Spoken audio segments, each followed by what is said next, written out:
Saat ini saya berada di lokasi Pelabuhan SAR.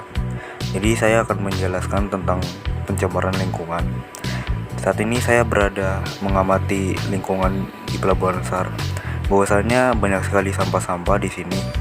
Di sini ada sampah seperti ban, plastik, ada juga makhluk hidup. Ya, di sini saya telah merekam dan saya zoom dan ternyata adalah ikan buntal. Di sini sangat terlalu banyak sampah sampai makhluk hidup pun ikut mati. Dan saya saat ini sedang melihat dasar air lebih dekat, dan entah kenapa sampah-sampah ini mungkin dari di bawah arus, mungkin dari Pulau Dom atau orang-orang yang nggak bertanggung jawab ketika naik ke perahu gitu atau kapal gitu loh. Nah, di sini saya membandingkan di sebelahnya. Di sini bahwasanya saya melihat ada makhluk hidup yang telah mati, ya, dan saya melihat sekitarnya. Dan saya melihat di sana ada sampah yang terbawa arus, dan di sini ada orang-orang yang tidak peduli dengan lingkungan. Dan saat ini saya melihat sekitar dan saya mendapatkan pemandangan seperti ini, bahwasanya air laut tercampur pada batu bata. Batu bata secara umum tidak memiliki dampak signifikan terhadap air laut dalam skala besar, namun dalam skala kecil atau lokal, batu bata yang terendam air laut bisa mengalami kerusakan dan dapat mempengaruhi kualitas air sekitar. Nah, begini sudah kondisinya di Pelabuhan SAR. Kondisinya sangat memburuk. Bahwasanya banyak sekali sampah di sini. Dan juga saya melihat anak-anak yang mandi, tapi di situ ada banyak sekali sampah. Di sini sedih sekali karena bukannya membersihkan badan atau apa gitu, tapi malah tambah penyakit jika banyak sampah.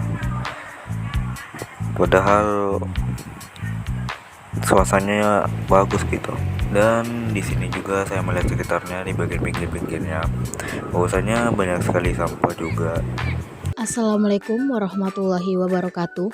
Kita akan membahas salah satu isu penting yang sering luput dari perhatian, yaitu pencemaran di Jembatan Puri akibat aktivitas manusia. Jembatan Puri merupakan pusat aktivitas ekonomi yang sangat sibuk, dari bongkar muat hasil tangkapan laut hingga lalu lintas kapal-kapal nelayan. Namun, di balik hiruk-pikuk aktivitas tersebut, terjadi pencemaran yang cukup mengkhawatirkan. Beberapa sumber utama pencemaran di pelabuhan ikan berasal dari limbah-limbah yang dihasilkan oleh kapal, limbah bahan bakar oli, dan cairan kimia dari kapal seringkali langsung dibuang ke laut. Hal ini tidak hanya mencemari perairan, tetapi juga berdampak buruk bagi habitat laut di sekitar pelabuhan. Selain itu, pembuangan sampah plastik, botol, jaring ikan rusak, dan berbagai jenis sampah anorganik lainnya menjadi masalah serius yang memperparah pencemaran ini. Sampah plastik misalnya dapat terurai menjadi mikroplastik yang kemudian termakan oleh ikan dan biodata laut lainnya. Jika ikan-ikan ini dikonsumsi oleh manusia, mikroplastik tersebut berpotensi membahayakan kesehatan manusia dalam jangka panjang. Tidak hanya itu, zat kimia beracun seperti logam berat yang mencemari air laut juga bisa terakumulasi dalam tubuh ikan. Proses ini dikenal sebagai bioakumulasi, di mana semakin besar ikan, semakin tinggi kadar zat beracun yang terakumulasi di dalamnya.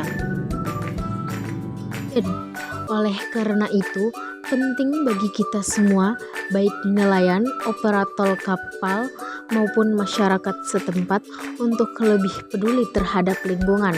Langkah-langkah sederhana seperti tidak membuang sampah sembarangan, memastikan kapal-kapal dilengkapi dengan sistem pengolahan limbah yang baik, serta mengurangi penggunaan plastik sekali pakai bisa membantu mengurangi pencemaran di pelabuhan di Jembatan Puri.